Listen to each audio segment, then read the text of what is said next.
మామూలుగా బగ్గ పైసలున్నోళ్ళు వాళ్ళ ఇంట్లో చిన్న చిన్న కార్యాలైతేనే కోట్ల కోట్లు గుమ్మరిస్తారు. గసొంటిది లగ్గాలకు ఇంకెట్లా చేస్తారు? కానీ ఆళ్ళ సంబరాల కోసం ఎంత చేసుకున్నా ఎవ్వరు గుర్తుపెట్టుకోరు. అదే దేవునికి విరాళం ఇస్తే అందరూ మాట్లాడతారు. ఇప్పుడు అందరు మాట్లాడుతున్న మాట ముచ్చట కూడా గదే. బిలీనియర్ మంతెన రామలింగరాజు మొన్న మొన్న బిడ్డ లగ్గము ఉదయపూర్లో మస్తు గట్టిగా చేసిండట. ఈ పెళ్లికి పెద్ద పెద్దోళ్ళు సెలబ్రిటీలు అట్లనే అమెరికా అధ్యక్షుడు ట్రంప్ కొడుకు కూడా వచ్చిండట.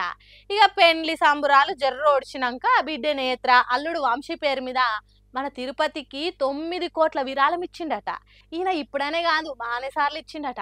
అంతకుముందు 13 కోట్లు ఇట్లా బానే సార్లు ఆ 7 కొండల వాడికి విరాళం ఇస్తూనే ఉంటాడట. ఈ ముచ్చట మన టీటీడీ వాళ్ళు వంచుకున్నారు.